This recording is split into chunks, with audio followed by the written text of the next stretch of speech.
real name? How dare you, sir? No, That's for real names.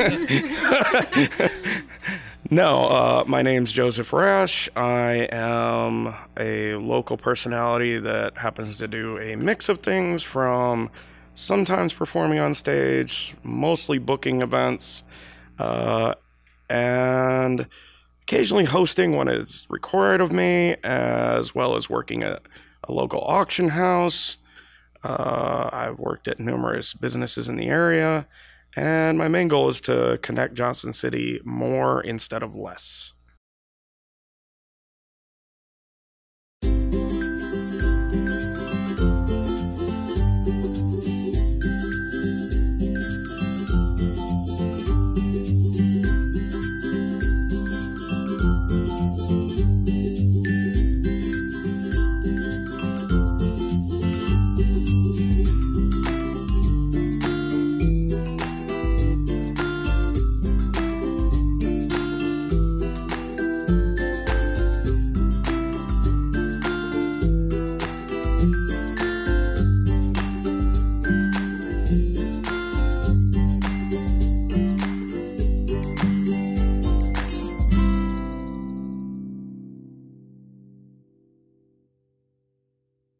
I called you Mr. Johnson City before it was cool, by the way. No, I agree. And because of that, I've actually had numerous people.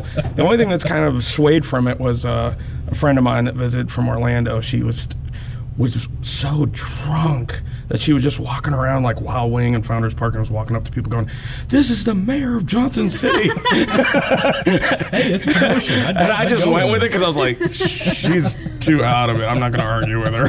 That's awesome. You know, and you're one of those guys that I don't even remember where I first got to know you. I just know that the first time I've been stalking you for a while. The first time we had a full conversation was when I started doing Secret Society about, 2-3 years ago now.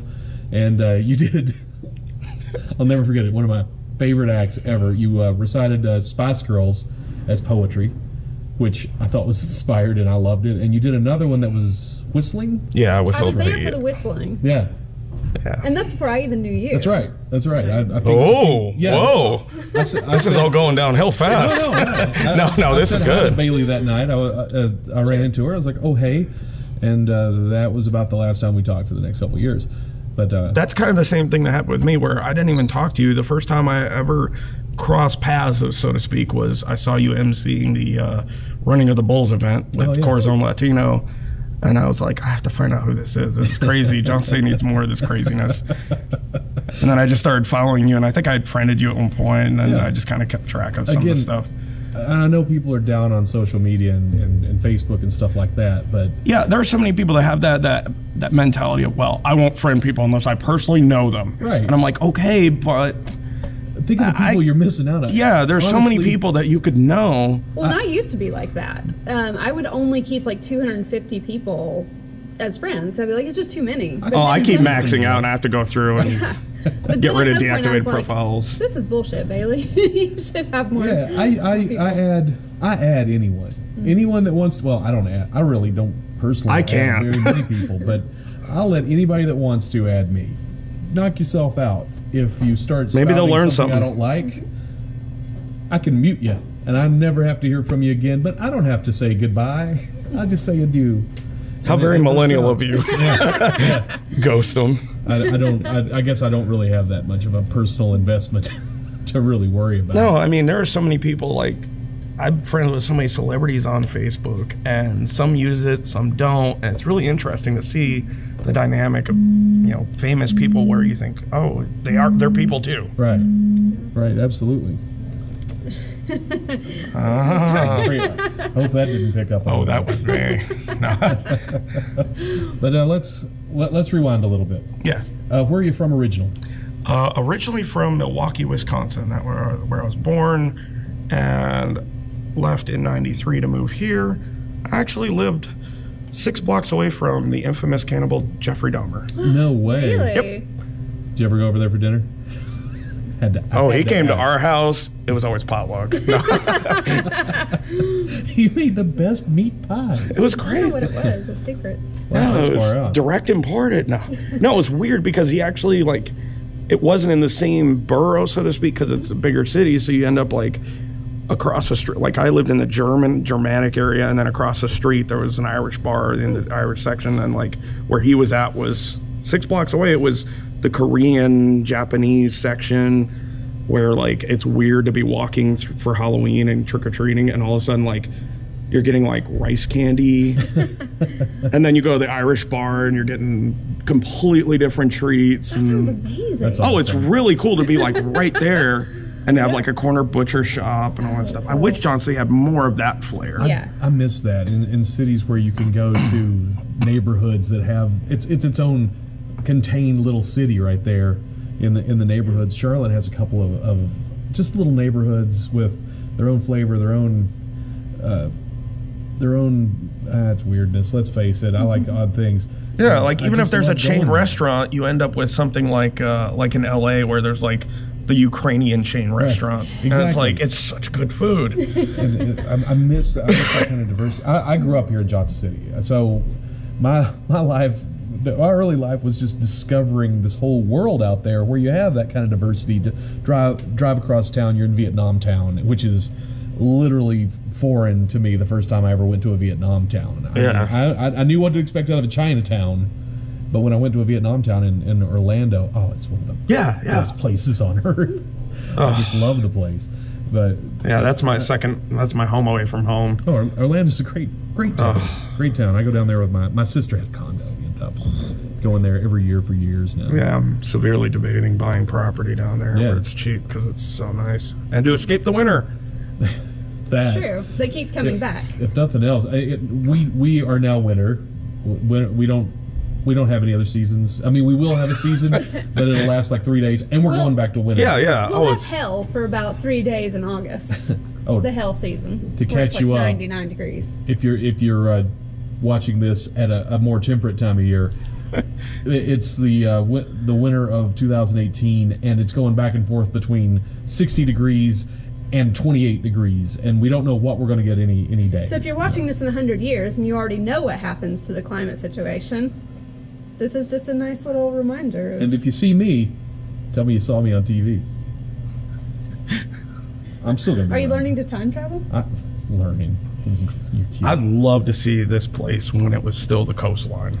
Yeah. Like with the Great Fossil Site where that was the coastline. Yeah. I'd love to see that. That's so insane. That's wild to think that this was a coastline. And that's what I hope happens with virtual reality, is I hope they're getting so real. My brother has a VR machine, and they're getting so real that I just want to do historical things and like see historical places and walk around. Yeah, like what they did with the USGIS about 2 years ago. They released their software that allows overlapping of maps over the years that they have on record that are digitized. So like in the Johnson City area, like my neighborhood in Seminole Woods, you can actually go backwards and forwards, seeing like the development of everything. That's amazing. Yeah, I had no idea like some of the underground, like under all the buildings, the type of topography that was underneath. I was like, I just took it for granted. Yeah.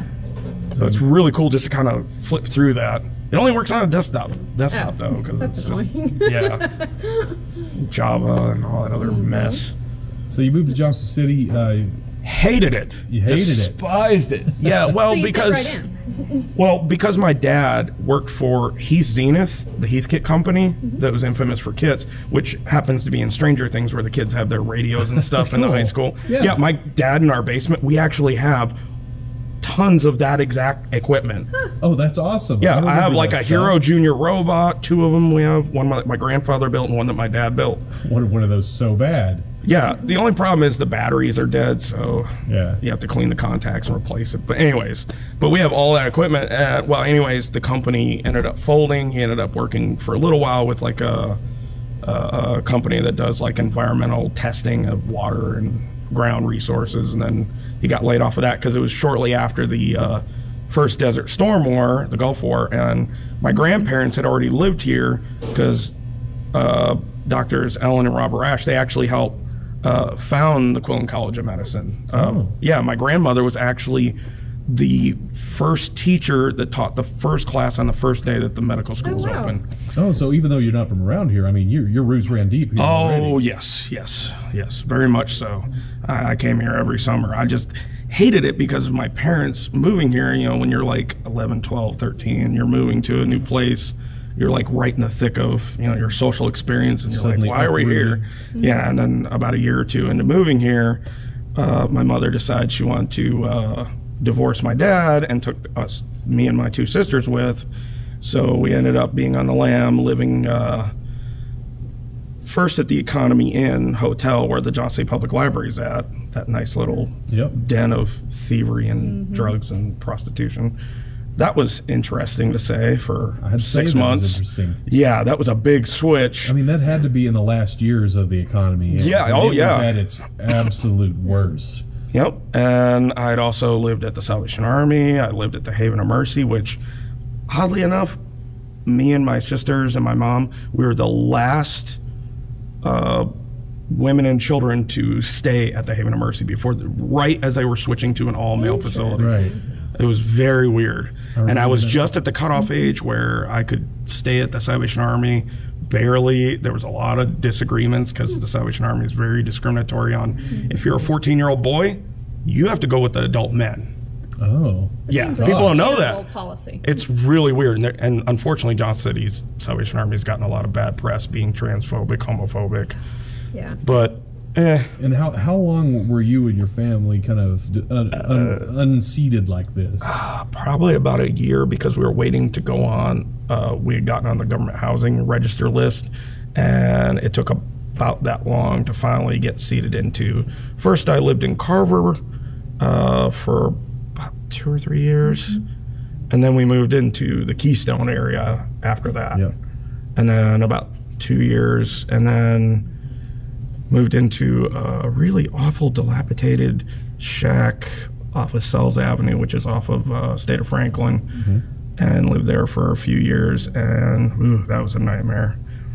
So I got to experience the wonderfulness of the dark underbelly of Johnson City. Right. I was, at the time, I was working at my current job already, but I was in and out. I was like probably next door to you, trying to help out some friends of mine that were hitting hard times. That's amazing. I could have seen you all.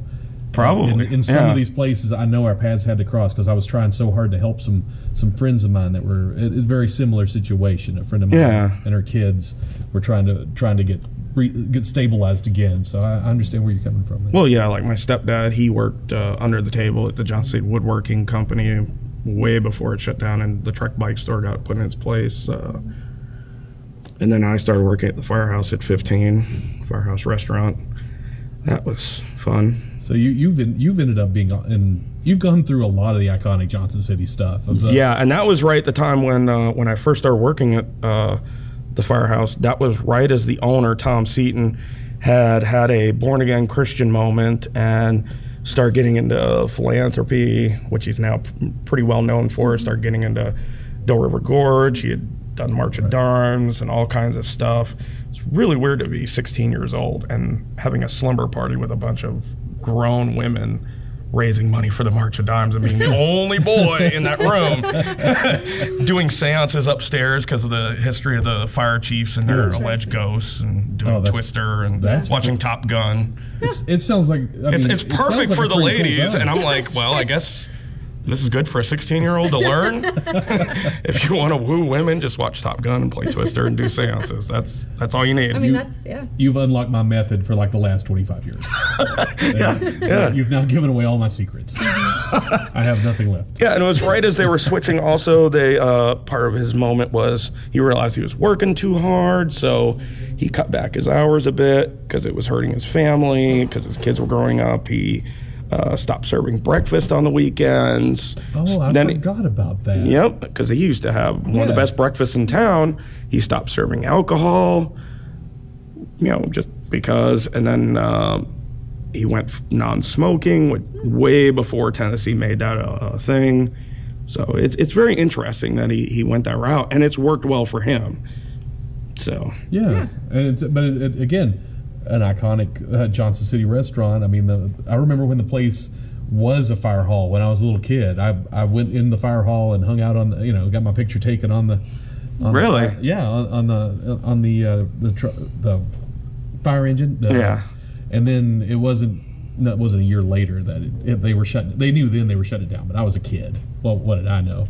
But and then when it opened as a restaurant, I was fascinated with it. I was like, wow, you can make a firehouse into a restaurant? What else can the world do? No, I love it because he's done quite a bit to maintain the building, and consistently, just about a little bit over a year ago, he just added on and upgraded significantly, doubled the output he can because he had an extra smoker and some really cool stuff. And also about a decade ago, he bought the adjoining properties where he put in a parking lot, which took like 5 years because of the EPA came in. Some of the neighbors complained. The EPA came in and he had to spend like an extra $20,000-$30,000 to put in ditches and drainage and all this stuff because they said that because it's a parking lot, it might end up ruining the local ecology and everything. And that became the catering business over at the catering business, that's separate. Yeah, they nicknamed it the commissary, but it's massive in scale as far as what they can produce. Yeah. Like I was a slicer there, and at one point I was slicing maybe 1,500 pounds a week of meat. I don't doubt insane. I have seen them serve. ETSU has a big employee appreciation day. Yep. Every employee of that university goes through, I think, 4 tables, and Firehouse is right on top of that. I mean, yeah, it's taken a lot of trial and error on his part where he's just come up with it. He has his own conference room in his office right next to the catering building you're talking about, where he has massive screens and projectors, and he actually teaches the in-home management principles and all this stuff and certification stuff. So you could literally just take someone off the street, and 10 years later they'll be a fully trained professional management, kind of like something that PALS does with their business institute. Yeah. Makes sense. That's fascinating. I mean, that's a really interesting. I learned so much about that. Yeah, he doesn't really let on about that much, and he's used that conference room for other stuff too, like Christian organizations or nonprofits, and working with them. But it's real fascinating that he just did that out of his own head. I'm just going to build an office space and do advanced conferencing stuff. And if you want to keep consistency, you can't trust anyone else to train your people. So it makes sense. Yeah, that's literally his number one thing, and not to speak too highly of him because we have our own disagreements, but the one thing I've always liked about his business model is it's not so much the intense quality of the food to be 5-star, it's the consistency. Yeah. Right. That's the thing that matters. Yeah. And that's what people look for. So when they, look online or something, it's not, it's the hot item of the week. It's, this is the same stuff. You know what you're and you build, get exactly. And that, I can agree with that. That's something I look for in a business is if I come back 2 years later, will the food be the same or will it just be a nightmare? Right. So, well, that was just, we've talked a lot about restaurants that you go to and you have no idea. Day to day. Yeah, you literally just have to go on Yelp and Facebook and Twitter and all that stuff and just look for friendly recommendations and star ratings and all that. And that's about it. So you spent your teenage years working. Yeah. And then right as I hit about 17, living in the shack with my mother and stepdad and 2 sisters with a thick rat population in the basement and the bathroom. You know a lot about that. Yeah, and the basement, the bathroom had no floor. You had to walk on the rafters. Oh my gracious. The bathtub drained directly into the basement. There was no water flow. Yeah. It was a nightmare. That's dangerous. It was bad. And there was no insulation in the entire building because it was like a 1-room shack with the 2 rooms added on and the kitchen bathroom added on as an afterthought, which is why it's such an awful thing. Then there was like 2 bathroom type heaters to heat the whole building. So we used kerosene heaters and the whole thing was just a mess. Yeah. So that just kind of scared me into, I'm just going to go join the military because that's my only out at the time. And then I did that. I signed up to be an X-ray technician and did that. Which branch did you go into? The Army Reserve. Cool. Yeah. I wish I hadn't done any of that, but you can't do anything about it. Exactly. Yeah, you can't change it now. Yeah. It took me from a very demure, greasy loner, lone wolf person in high school to the boisterous, annoying person I am now. Well, it wasn't completely lost then. No, it was useful in its own way. Yeah. Like ended up getting hitched and then divorced a couple years later or stuff like that. Just little bumps along the way. Well, but it's learning. You eventually end up getting involved in I mean, you're involved in more local stuff than almost anyone that I know. I appreciate that. And I try to keep track of it at least. A lot of the local, and back to social networking, a lot of the local events and stuff, I'll get an invitation from you, and I appreciate it because I would have never noticed a lot of this stuff, and I love it. It's those little. I never know about that because I know some people get mad about that. Some people get offended. I can't. I can't worry about people. I used to get really upset about that. Like, wait, you're upset that I invited you to an event that I thought you'd like? Well, that's the thing. What? It's not like you're just blanketly marking. Well, I used to. I used to go too crazy, and I had to cut back a bit. And then. But if you think people will be genuinely interested in it, can't hurt. Sometimes it'll work. Sometimes it won't. I mean, honestly, that's social media in general. It's hit or miss. I don't leave the house a whole lot anymore. And so I see them like, I need to do that. And then, cut to me eating Cheetos and watching cartoons. I'm like, oh, I'm a terrible local show host. I should really get out it's of the this house. complete opposite of my sister, where she's anti. We got into a big argument about that the other day about, getting, your faces out of your screens and just live your life. And why are you taking photographs? Photographs don't matter. Just have memories. Sure. And I'm like, well, okay, I see that, but you have a daughter, and she's going to look back 30 years, 40 years, and go, well, I guess mom just didn't care, because she doesn't know the memories that my sister has. But anyways, that's what social media is for, is a give and take of the two. And I think that's the whole culture is arguing that right now. And it's a cultural thing, because I say this every episode, but I grew up in a different time, and there was no internet, and there were no phones. I mean, you were on your phone at home, and your parents would pick up the extension. Mom, get off the phone. That was it. That's all you had. And people were saying then all they do is speak on the telephone. It's all get out and live your life. But I've lived my life really well, and sometimes I feel like just taking photos of something delicious and sharing it with people. Well, and there are times where I enjoy watching other people have a good time, and I record it for them and then send them the Google Photo album or Microsoft OneDrive album or something like that, and just to see them. And then 2 years later, I can kind of just, internally kind of go, yeah, I was right, wasn't I? Because now you're using these photos on your damn Facebook, aren't you? I never took photos. I never had a camera. I never wanted a camera. I was like, I don't have time to take photos. I'm doing stuff.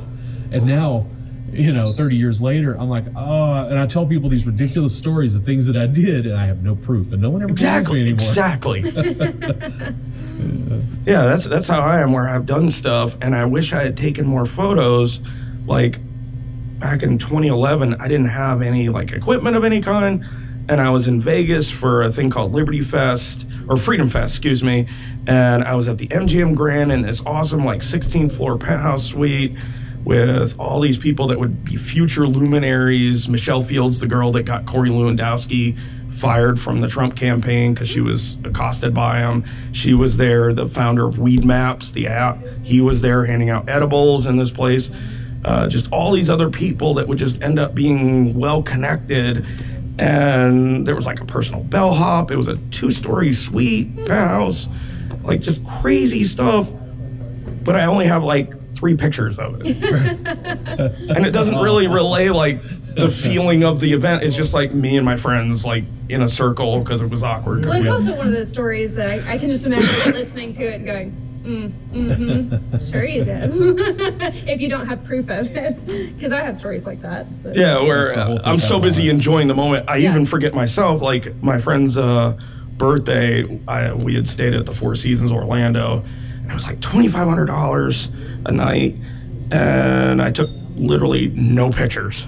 This awesome suite, everything there, little chocolates on the bed, the whole bed. Yeah. Even the fruit was little tiny fruit in a big bowl. It was bizarre. I'd never seen that. I got the little banana thing, but it was little tiny hybrid fruits, and I'm like, why did they do that? I've learned that a lot of people are terrified of choking. More people than I ever suspected are terrified of choking. And I went to a friend of mine's. It was a little house party he and his wife were having, and I got there and everything was chopped up so fine I didn't even recognize what it was. They had beans that had been chopped, like pinto beans had been chopped because they didn't want to take a chance of anyone choking. A party for people afraid of choking? No, I was like, this is a new fetish I haven't heard of. The anti-choking porn. I don't know about this one. Don't choke me. Don't choke me. I just imagine, just watch this person eat oatmeal. Oh, Look how they're not choking. They would have a snorkel on so they can't drown. I don't know. Now, as someone who lives alone, I will say my fear of choking is pretty high. Just because I can understand that. I don't want to die alone in my apartment. Right. No, I understand a caution, but I mean, this friend, it turned out, was preoccupied. Every moment, even swallowing saliva. He would sometimes get to a panic moment, and I didn't know this until after this party. I got to know him better, and he's like, wait, I need to stop for just a second, and he would have to swallow carefully because he was afraid he was losing control of it. He was afraid he was going to get choked. Interesting, because I'm an existential nihilist, and I guess I would just be like, well, if I choke, then I guess I discover something new. A new path I didn't plan on. Excellent. So at what point did you find that you were going to get involved with stuff in Johnson City? Well, like I said, I kind of hated the place. But then leaving to do military stuff and coming back, I started to get exposed to an entirely different range of people, like in the reserves, doing my weekend a month thing, and you experience some of the locals that are talking about like prepper type stuff and firearms that I never really got into. And then I was like, wow, this is kind of interesting stuff. And then I started going to ETSU because my two grandparents had such a deep connection to ETSU. They kept pushing me. So I started going, and then all of a sudden you start getting exposed to stuff.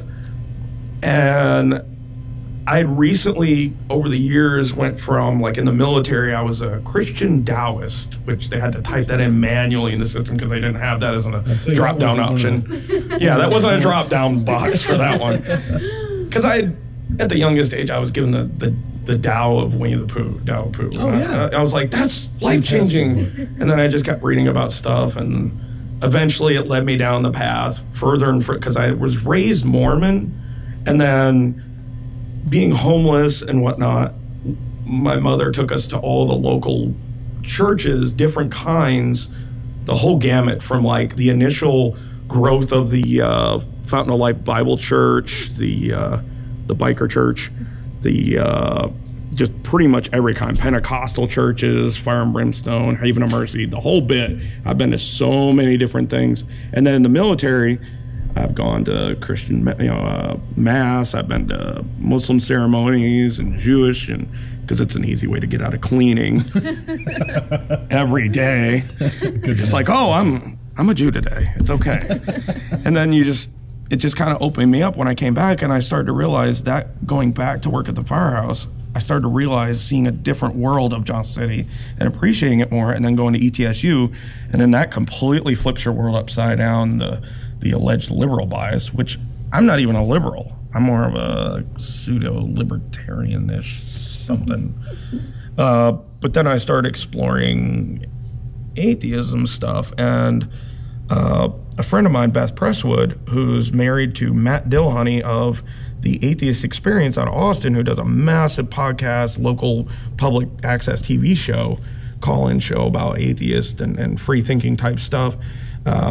She had left ETSU and moved down to Texas, and I ended up taking over the group, and we ended up doing all kinds of stuff. And it was right about the same time as the Fukushima disaster and the tsunami, so we raised a bunch of money at the sadly now closed next door acoustic coffee house with our Japanapalooza. We even got the ETSU guitar building group to build a custom guitar with koi fish and other Japanese symbols on it to donate for the event. That's a great. It was thing. really awesome. I know the head of that department. I can totally see that. Oh, I love watching the YouTube videos they post and the Facebook videos, watching them build it. It's amazing. I didn't even know there was such a thing as like you could go to college for that. Right. And then we ended up going to local conferences and winning awards because we were pretty much the only skeptics atheist group in this southern region besides maybe Huntsville because of the space stuff. And then I started getting into political stuff and organizing, and Ended up co-founding with Seth Green the medical marijuana rally, Smoky Mountain Medical Marijuana Rally, and a few other student groups along the way, you name it, just a member or a president, secretary, treasurer, just along the way. And then leaving ETSU, because I'm not a great student, which is fine. Welcome to the club. Yeah. So, and then I started just kind of exploring the idea of local events and stuff, and my sister brought me down to the Hideaway for the first time. And I was kind of wanting to get out of political and religious type stuff anyway, because it's daunting. Mm-hmm. So the Hideaway was a great escape replacement for that, really quick. And it just so happened that first day that she took me, I had just researched and read the Brian Lewis Saunders 30-day high, whatever, drug self-portrait stuff, right, which I know is not his famous claim to fame that he wants to focus on, but that's the one that everyone knows. It became a national story, and I still see it still keeps popping up. Yeah. And he happened to be there, and I was just beside myself. And I'd never heard noise music before. I'd never experienced some of the levels of spoken word where one of the Rouse brothers, I think it was James Rouse, was there doing his spoken word thing where he has a red light over his head and he's reading transcendentalist literature, you know, pointing his head at the ground, just getting really deep into the gravitas of that 1800, mid 1800s literature. And I'm like, what is going on in this place? And then the noise music, and I was like, this sounds like something out of a sci-fi with, ethereal touches. And then there was comedians there. And I was like, what is going on? There were people, it was multicultural. There was different skin colors, different beliefs. I was like, and those regulars to carry you along. Yeah, and I had no idea about any of this, and the venue itself and the decorations. I was like, why is this not a thing?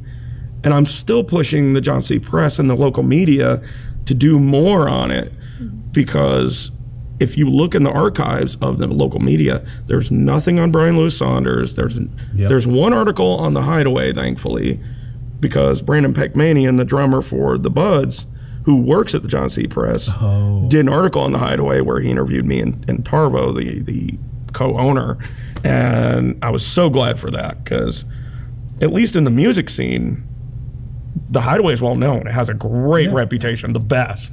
You mention it and bands just know. And honestly, best of luck to everyone that likes Americana. I'm not a huge Americana music fan, and that seems to be the prevalent music in Johnson City. If you want to see something that's got a little metal edge to it, if you want to see something that's got a little punk edge to it, Hideaway is almost the only place. They'll have a little bit of everything. One night it'll be straight up hipster latte music, and then the next day it's a packed show with hip-hop music and DJs, and then the next day it's noise music and punk music, and you're just like, you have no idea when you walk up there. And to me, it's so funny that these kids that used to hang out with us in the previous, there were other places that were the Hideaway before the Hideaway became that. Oh, yeah. And these kids that used to hang out with me and my friends, is like, go away, kid. They're the guys that have carried it on now, and I get to see them being the heroes of the day, sort of, that have been around forever now. And I'm like, I remember when you were a kid. When you were just barely a thing. It's like you could barely break that bottle over your head. I remember. Sounds like you're talking about Brad Ward all of a sudden or something. I'm not chewing on glass. No. It was totally him. Yeah.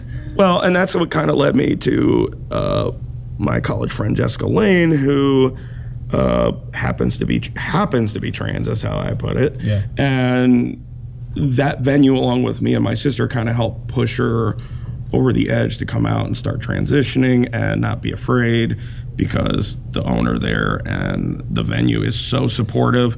He openly has told us so many times that if anyone is remotely homophobic, transphobic, whatever, he'll just beat the crap out of them. His tip jar.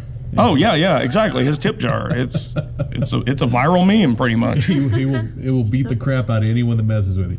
Oh, it's fantastic. And along that process along her transition, one of the things that helped was she decided to do comedy, which she always has had a sardonic blue humor, And she's like, well, I could do comedy. And then, thankfully enough, the venue that we're at now, previously 2 other locations, Chanda eagerly took her in and said, sure, host comedy, do awesome shows. And she's had national acts come through and tons of local acts and regional acts and some amazing stuff. It was because of her comedy that I asked her to do my Secret Society show the day before she did her first show at the Mecca. And it was amazing. You were the one that opened her up to giving her stage time. Same here. I'm so glad that happened, and I got to meet Jessica. I adore Jessica, no matter how sardonic she gets, no matter how she phrases her comedy. I adore Jessica, and I would like to see her get back into it again. I keep pushing, but that's her journey. Yeah. It's just the issue. She got burnt out because it's one thing to be a stand-up comedian doing 30 minutes an hour on stage, and you just literally walk in, plow a bunch of beers, and go perform. It's another to have to organize and book and host and do all that behind the scenes. 3 years since Secret Society, because it burns you out so quick. It's really difficult, especially in comedy, where it's hit or miss. I was kind of a gatekeeper, and I carefully picked people for my shows based on, can I get along with this person? Will this person work well with all the other people? To me, that's more important than what their talent was. That makes sense. But when you're doing comedy, you can't. There's so many people doing comedy. You can go by reputation to a certain point, but if you get too picky, honestly, you're going to have either crappy comics or you're going to have a show that nobody shows up to. Well, and there's just been so many ups and downs, like when the Blue Moon Dinner Theater closed, that closed a massive avenue when Hunter Roberts was hosting his comedy show there. That really changed it. The acoustic closing ended up shutting down Sam Rucker's show, where Cliff Andrews also happened to perform, and a bunch of other folks, and Jess. And that was a great charity show. It was, every now and then it would be some really big acts coming through. And same with Jess's show at the downtown version of the Mecca Lounge. There was a lot of national comedians that came through, right. And it was one of their favorite places because it's so cozy and great audiences. And it was always, a lot of times, completely different audiences, just like the Secret Society, where the audience at the first one was totally different 4 episodes later. Yeah, and you're like, what? Every night was a totally different type of audience. What worked, you would have the same act maybe 2 months separate, with a month in between, and 2 different audience reactions. Oh yeah, the audience has no clue. Some will walk out. Some will be like, "Wow, that's the best thing I've ever seen in my life." I loved it. I'm not giving up on it, but I had to go with more realistic. And it's hard to find venues that are large enough. That's it. To me, at least for my show, Secret Society, I can't find the right venue. I can find venues.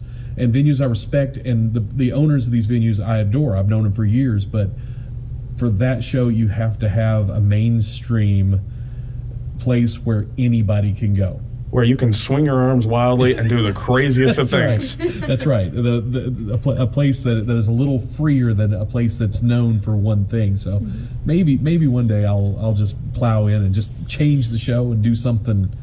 Well, I'll be there when it happens. I'll be. You better be. I like to watch.